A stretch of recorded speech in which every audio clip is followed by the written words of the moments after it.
সরকারের বিদ্যমান ব্যবস্থার কারণে চুরি করতে বাধ্য হন ব্যবসায়ীরা। এনবিআর ও এফবিসিসি আয়োজিত পরামর্শক সভায় এমন অভিযোগ করা হয়। বলেন যে কর কাঠামো থেকে শুরু করে ব্যবস্থাপনা সবখানে ব্যবসায়ীরা জিম্মি। অনুষ্ঠান শুরুর মাঝপথে অর্থমন্ত্রীর অনুষ্ঠান ত্যাগ করার খবরে উত্তপ্ত হয়ে ওঠে পরিবেশ। এ সময় বাজেট ঘিরে নানা দাবি দাওয়া তুলে ধরেন তারা। আরো জানাচ্ছেন মইনুল হাসান।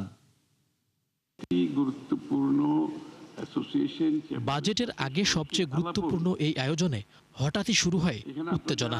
স্যারদেরকে চলে যেতে হবে, স্যাররা চলে যাওয়ার পরে আমরা আমাদের আলোচনাটা অব্যাহত রাখবো। আপনাকে একটু থামাই প্লিজ, শুনেন।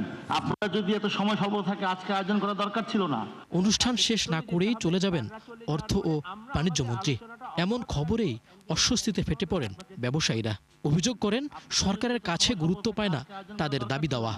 আপনি এতগুলো ব্যবসায়ীকে ডাকছেন, ফর্মালিটি যদি মেনটেন করতে হয়, শুধু ফর্মালিটির জন্য এত কষ্ট করার দরকার নেই। অবিলম্বে এফবিসিতে ইলেকশন দেন, অথবা আমাদের একটা ব্যবসায়ী প্রতিনিধি দেন।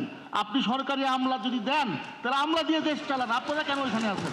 বাজেটের আগে এনবিআর এফবিসিসিআই এর যৌথ আয়োজনে অনুষ্ঠিত হয় এই পরামর্শ সভা, যেখানে নানা প্রতিবন্ধকতার কথা তুলে ধরেন খাত সংশ্লিষ্টরা।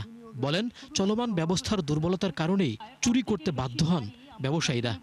একটা লেভেল প্লেইং ফিল্ড নাই। আমি যত ভ্যাট দিচ্ছি আমার উপর তত প্রেশার। আমার পাশের দোকানের ভ্যাট লাইসেন্স নাই, ট্যাক্স নাই, কিচ্ছু নাই, কমপ্লায়েন্স নাই, তার উপর কোনো প্রেশার নাই। এ সময় মূল্যস্ফীতি সহ সার্বিক দিক বিবেচনায় করমুক্ত আয়ের সীমা ৫ লাখ টাকা ও সর্বোচ্চ কর হার ২৫% নির্ধারণের দাবি জানায় এফবিসিসিআই। একই সাথে শুল্ক সংক্রান্ত জটিলতা কমানোর দাবিও জানায় তারা। আর আগামী বাজেট যাতে শাস্তিমূলক না হয়ে ব্যবসা সহায়ক হয় সে দাবি জানায় এমসিসিআই। এনবিআরকে কিন্তু সবাই ভয় পায়।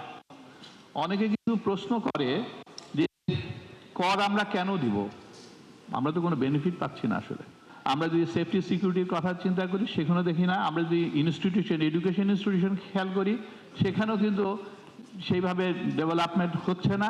আমাদের বিনীত নিবেদন, আগামী বাজেট যেন শাস্তিমূলক না হয়ে বরং সহায়তামূলক হয়। জ্বালানির বাড়তি দাম সংকট বাড়াবে বলে আশঙ্কা করে বলা হয় বাজেটে দরকার সঠিক নীতি সহায়তা। আমলাতান্ত্রিক জটিলতা দূর করে আর্থিক খাতে শৃঙ্খলা ও সুশাসন ফিরিয়ে আনতেও চান কার্যকর উদ্যোগ।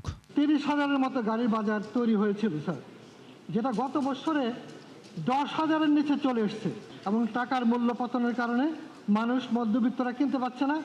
আরেকটা গ্রুপ যারা ওয়েলক ছিল তারা দেশ থেকে পালিয়ে গেছে, টাকাটাও তারা লুকিয়ে রেখেছে। আপনারা ছোট ইন্ডাস্ট্রিকে বাঁচান এবং ডাইরেক্ট ট্যাক্সের পরিধিটাকে বাড়ান দয়া করে। এ সময় ব্যবসা বান্ধব পরিবেশ নিশ্চিতে সব ধরনের উদ্যোগ নেওয়ার আশ্বাস দেন অর্থ ও বাণিজ্য মন্ত্রী। ব্যবসার সমাধানগুলো সারা বছর দিতে হয়। মইনুল হাসান, ৭১, ঢাকা।